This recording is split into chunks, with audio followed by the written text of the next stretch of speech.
Hi, good morning and welcome to meditation. Today is the 3rd of May.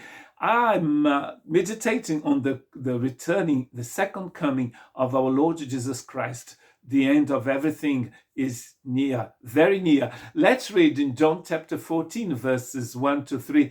Do not let your hearts be troubled.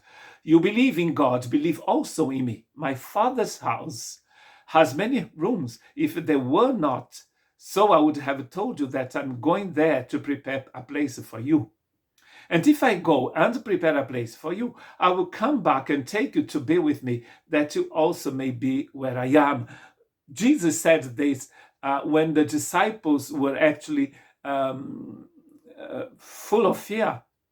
Because in chapter 13, Jesus starts talking about going away, about dying, and then going back to where he came from.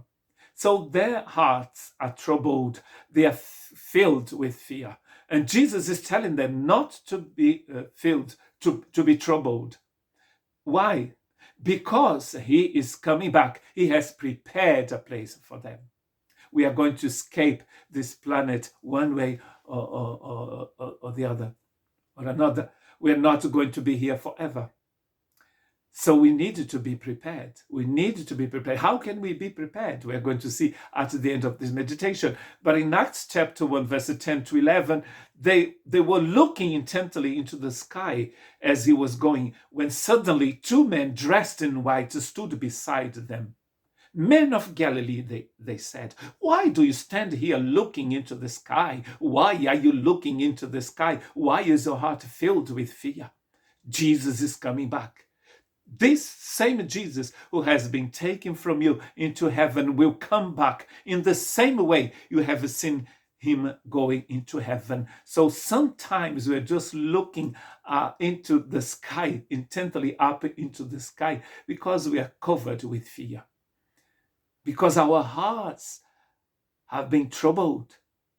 But we can trust that the one who has come here to die for us, he rose again on the third day. He went up into heaven and he's coming back. He's coming back because he said, I have prepared a place for you. In Luke chapter 21, verses 34 to 36, Jesus says, be careful of your hearts will be careful, or your hearts will be weighed down with carousing, drunkenness, and the anxieties of life.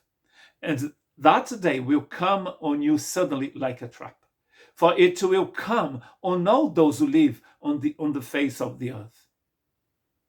Be always on the watch. And pray that you may be able to escape all that is about to happen, and that you may be able to stand before the Son of Man. To stand before the Son of Man is extremely important. We are not sleeping. We know that the end of all things is near, so we are standing up, waiting for him. And as John says in 1 John chapter 2, verse 28, and now, dear children, continue in him, so that when he appears, we may be confident and unashamed before him at his coming. We are prepared. We continue in him. We dwell in him, as Jesus said in John chapter 15.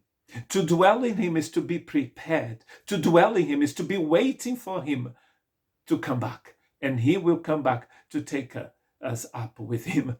Paul, writing to Titus, he says that the grace of God that saves us is the same grace that is preparing us to walk. It is the same grace that is preparing us to be ready for the second coming of our Lord Jesus Christ. God bless you.